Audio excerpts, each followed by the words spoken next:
Good afternoon to all of you. So let's start today's content. Today we are going to see tuples. Tuples are the predefined data structures in Python. So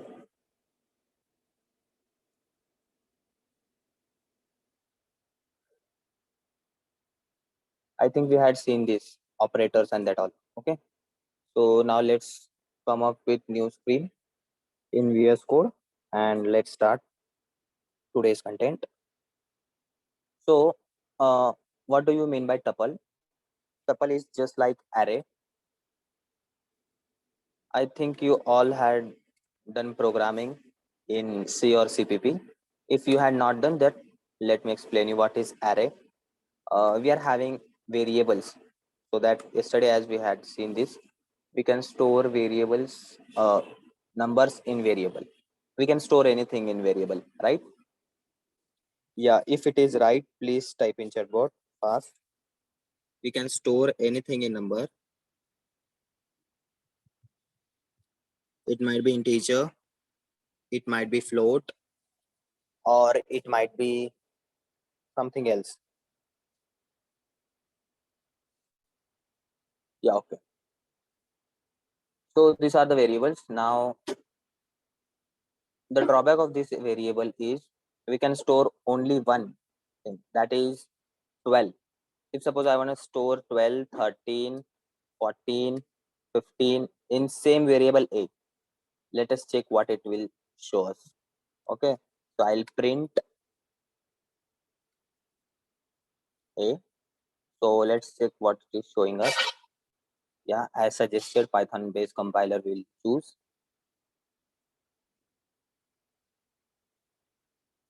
Okay, see, we had stored this.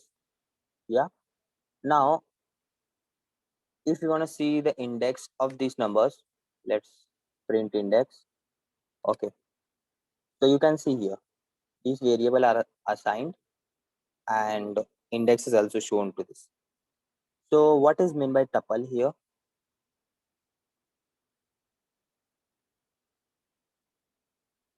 Tuple is the data structure which we are using in Python, and we know data structures in C, CPP, as well as in Java.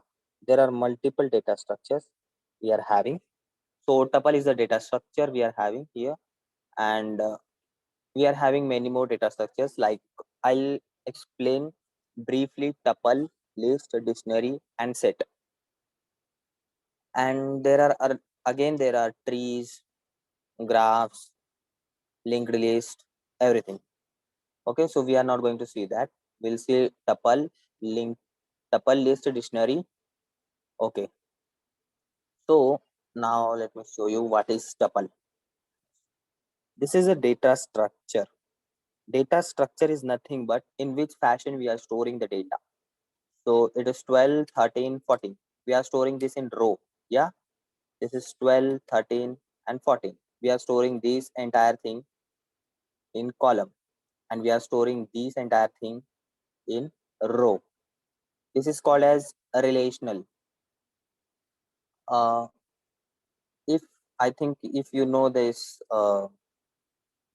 database, then we are having SQL as well as NoSQL as well as MongoDB. There we are using these kind of concepts. So wait, still members are adding. Let me add them. Okay,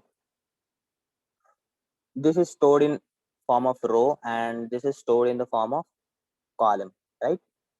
So tuple is ordered collection.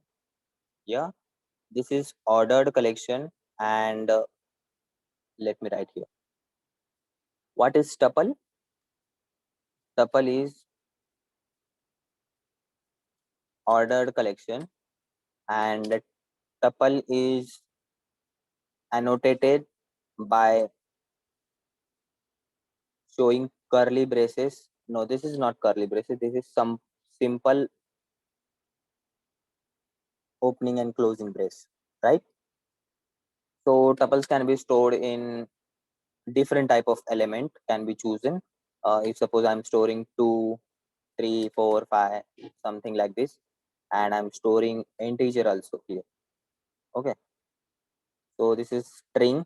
First I'm storing integer, this is string, and I can store character as well in this tuple. So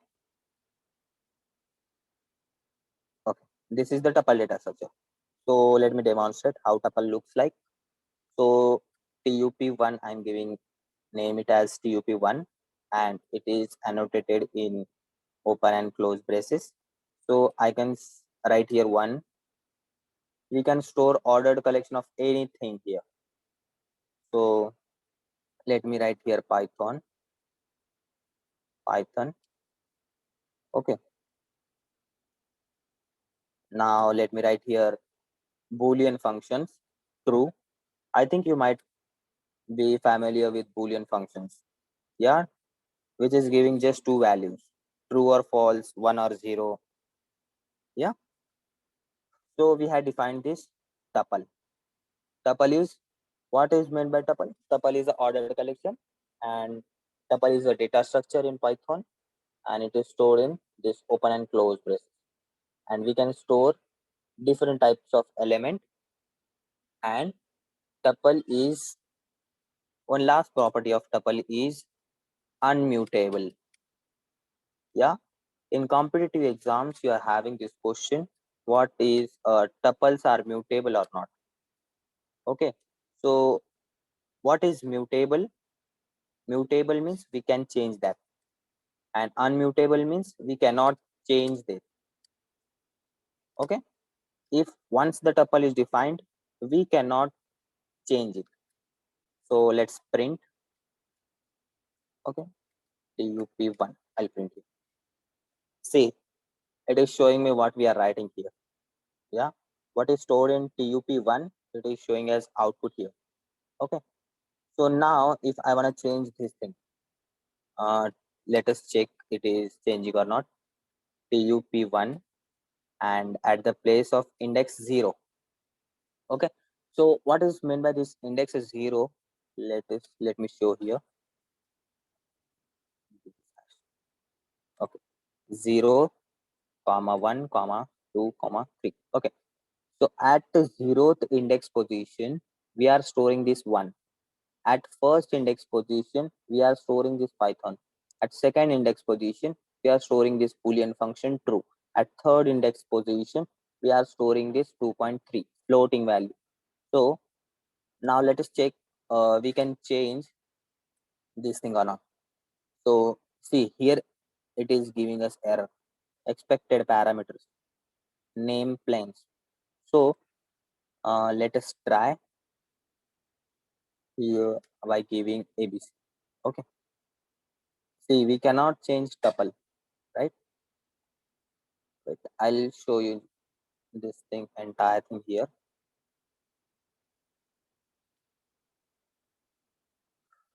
Now let us check at the 0th index it is changing or not. Giving tuple object has not support to item assignment. So as we have discussed here, they are unmutable, or you can say immutable. Unmutable, and it is also called as immutable. Okay, values once stored in tuple that cannot be changed. Yeah, you can change here values, you can add here values, anything like. Okay, you can add here, but once this tuple one is assigned, you cannot modify this. So this was about the tuple. So let me revise once again. What is tuple? Tuple is the data structure in Python which is storing the ordered collection, and it is annotated in simple open and close braces. Tuples are immutable, that is they cannot be changed.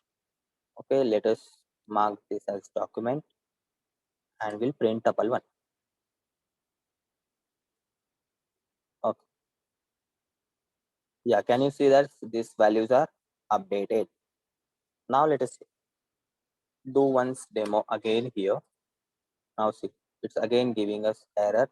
That is why this is giving this error. We are modifying the index 0 value, that is one value, to SDF. So it will not be modified because it is immutable.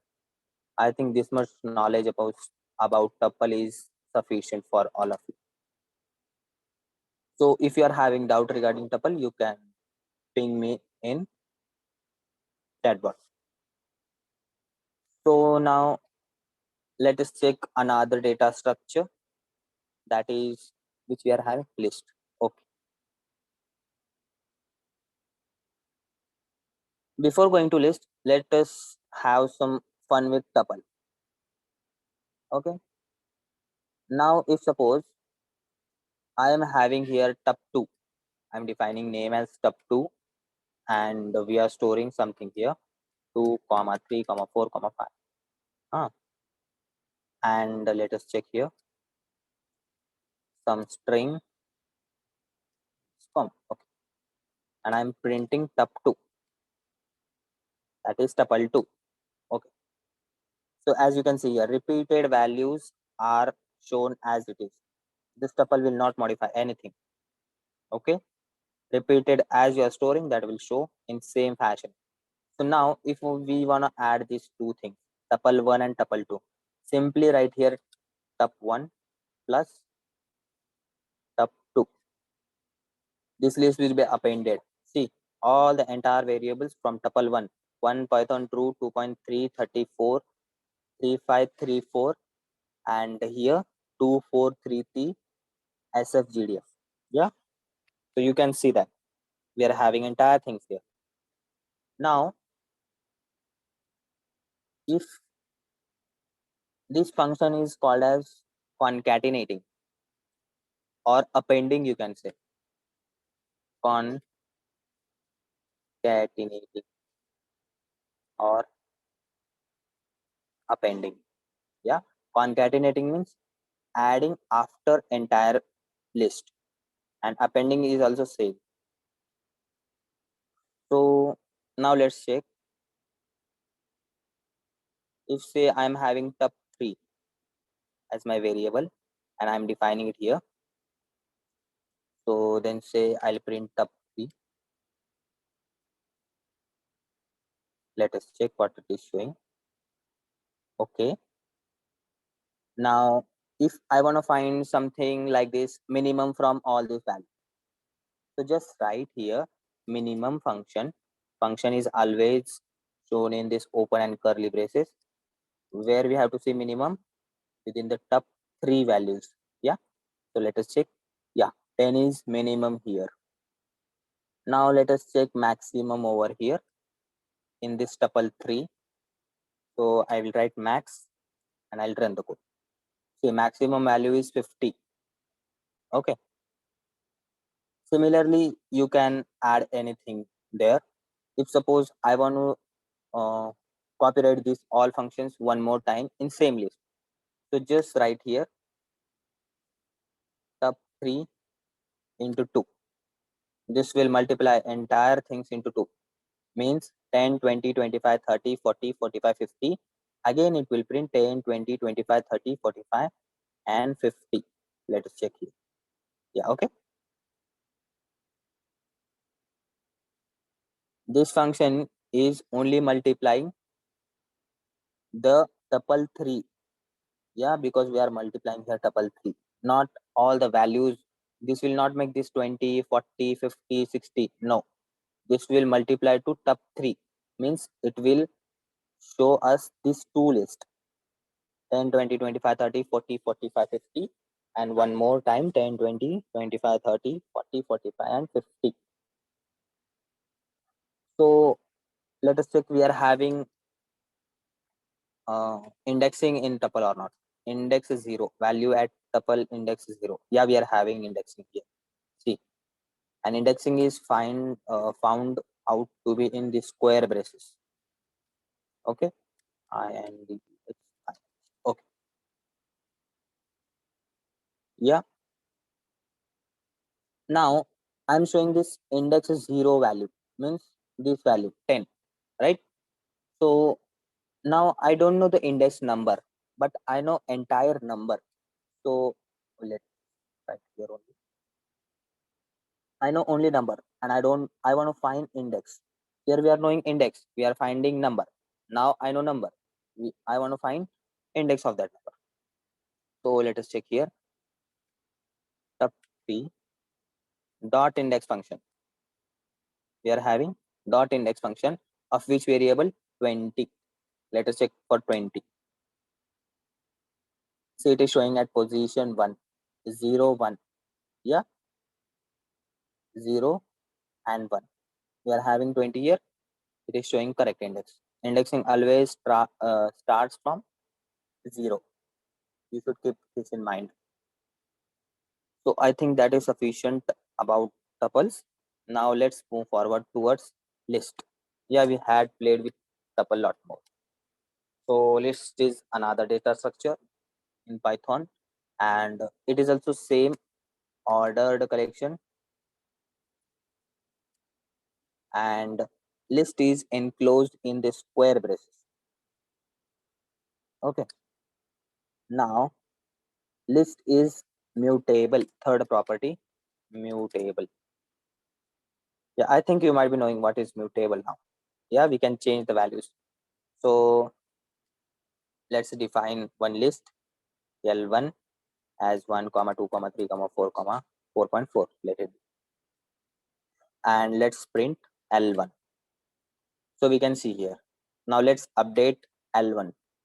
L1 at index 0 is equal to 34, say, and enter it and print L1. See, values at 0th index, that is first index, is updated to 34. So this property is true. This list is mutable. Yeah.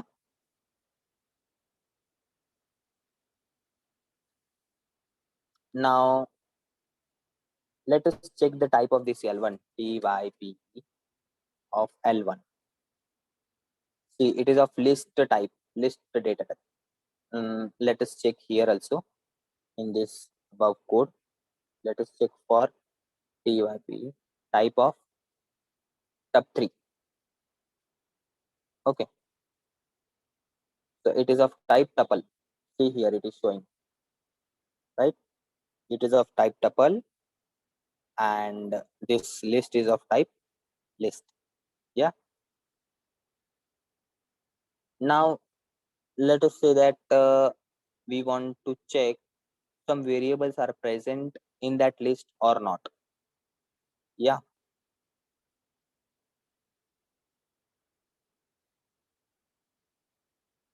See, some variables are present at particular index or not. See, let us check L1 at particular index of 1. Uh, so let us check this.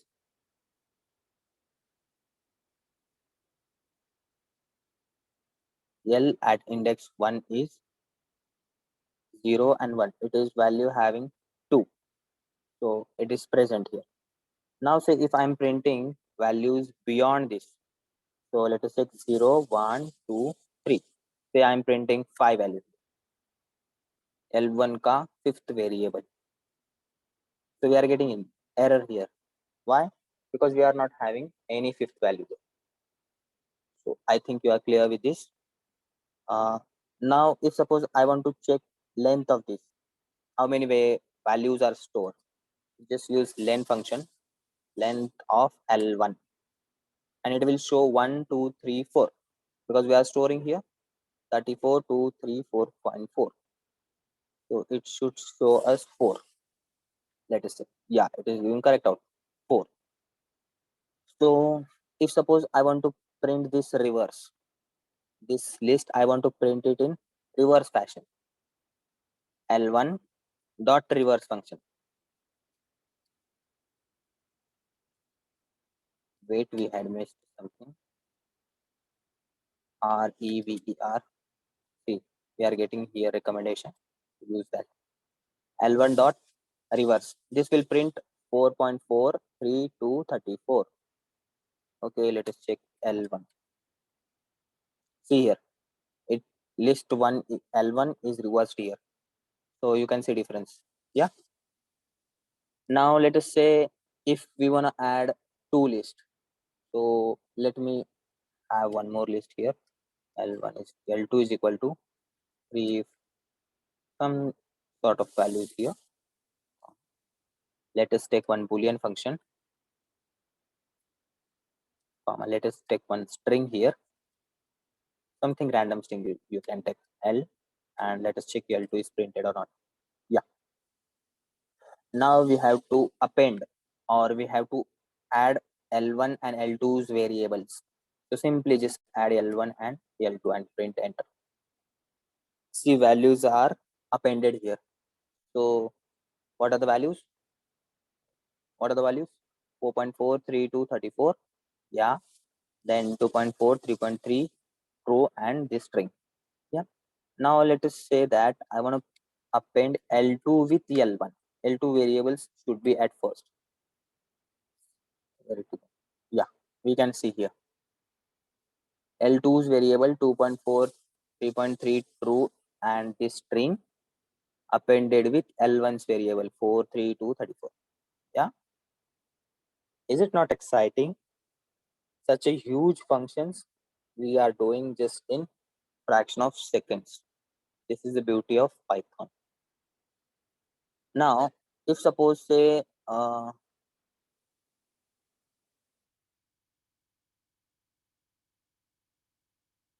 is this thing?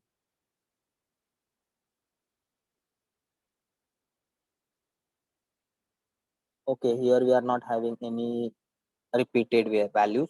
So let us make one more list of repeated values. So say this as L3, and I'll say 1, comma 2, comma 3, comma 4. 34 it happened. Okay, let it be, no problem. 3 and 5 and 2. And again 2, again 2, again 2. So now say I want to check that how many times this 1 is present in this entire list. Yeah. So just type here L3 dot count function dot count function. Okay, count is a function, and we are calling function by dot. So L3 dot count. What we have to count? How many times 1 is present? Just type here. Wait, we are having something error. List object has no attribute. Okay, let us check. CONT. The spelling mistake, right? Can you see this error? List object has no attribute count, and we are having spelling mistake here. So what should be the spelling? COUNT. Yeah. So now it will run. See, we are having 1 2 times. Now let's check how many times we are having 2 here. Yeah, 2 is 5 times. 1 2 3 4 5. Correct. Now let's check for 34. Yeah, 34 is 1 time. So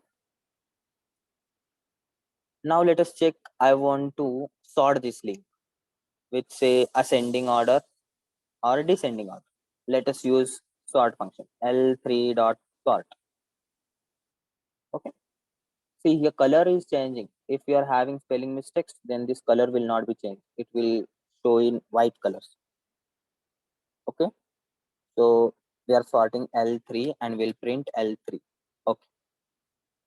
So it is sorted in ascending order 1, 2, 3, then 5, 34. Yeah. And say if we want to sort this in descending order, let us check if this works. Yeah, we can't do like that. But wait, I'll check how to sort in descending order. Okay, we'll see this in next lecture.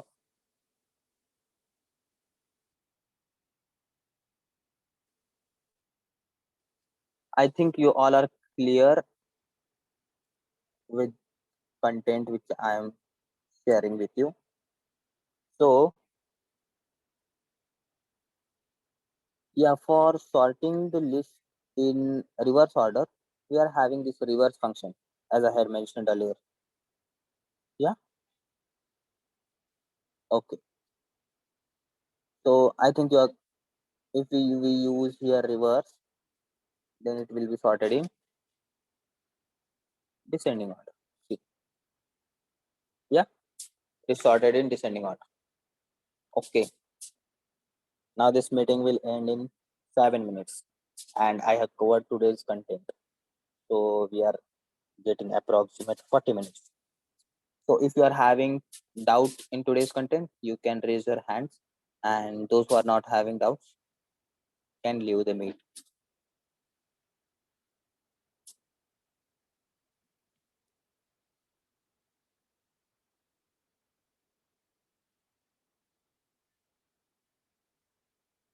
And those who are having doubts can raise their hand, and those who are not having doubts can leave them.